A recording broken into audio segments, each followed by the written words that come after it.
গণঅভ্যুত্থান নিয়ে কথা বলছিলাম। গণঅভ্যুত্থানের কাদের ভূমিকা কতটা সেই বিষয় নিয়ে কথা হচ্ছিল। আপনি যদি ইনোসেন্ট প্রিন্স এখানে কিছু বলতে চান বলেন একটু সংক্ষেপে, আমরা অন্য প্রসঙ্গে যাব। না, আমি এই প্রশ্ন যেহেতু একটু ওই যে ফখরুলের একটা আলোচনা আসলো, আমি সেইটা হয়ে দুইটা ছোট কথা বলি।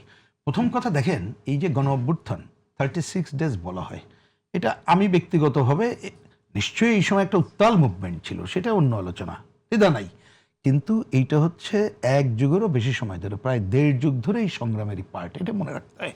আমি একটা খালি মিলাই, আপনার মিলাই না বোঝার জন্য বলি, এরশাদ বিরোধী আন্দোলনে এই যে উনি তো আসেনি 87-এ নূর হোসেন, আমাদের টিটো যে মারা গেল, আন্দোলন অনেক তুঙ্গে ছিল না, আমরা ওই সময় হয়তো এটা কালমিনেট করতে পারিনি, কালমিনেট করা হলো 90-তে।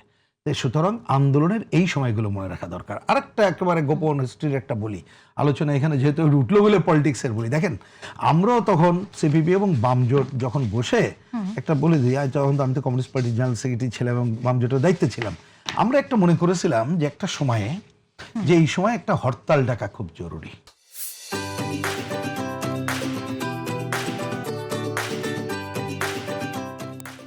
হরতাল, কিন্তু আমরা ইন্টারনাল ডিসিশন নিলাম যে এখন যেটা করতে হয় সেটা আমরা না করে আন্দোলনকারী ছাত্রদের মধ্য থেকে এ ধরনের দাবি উত্থাপন করা যায় কিনা, তাহলে সেটা আরো ওয়াইড হবে।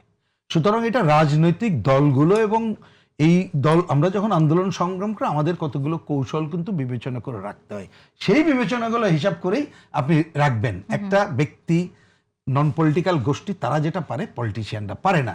সুতরাং এটা একটা দীর্ঘ সংগ্রামেরই অর্জন। আমাকে একটু ভিন্ন টপিকে একটু আপনার মন্তব্য শুনতে চাই, সবার কাছ থেকে সংক্ষেপে শুনবো। স্থানীয় নির্বাচনে আওয়ামী লীগ নেতাদের অংশগ্রহণ আটকাতে চাইছে এখন জামাত ইসলাম, আপনারা কিভাবে দেখছেন? আমি একটু সংক্ষেপে। আমি ওই যে আপনার কথাই শুনলাম জামাত ইসলাম আটকাইতে চাইছে, আমি ঠিক জানি না এরকম। প্রথম কথা হচ্ছে, না এক কথা একটু বলে দিই 30 সেকেন্ড, স্থানীয় সরকার তো কোনো দলীয়ভাবে এটা হবে না।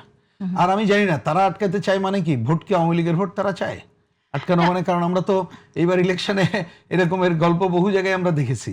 তা সেইটা, এই ধরনের আমি কোনো এজেন্ডা কারেক্ট মনে করি না, বরঞ্চ স্থানীয় সরকার যাতে ভালোভাবে হয়, জনগণের অংশগ্রহণ নিশ্চিত করে আমরা দক্ষ এবং শক্তিশালী স্থানীয় সরকার গড়ে তুলতে পারি, সেই লক্ষ্যেই কতক সংস্কার করে এই নির্বাচনের জায়গায় যাওয়া দরকার বলে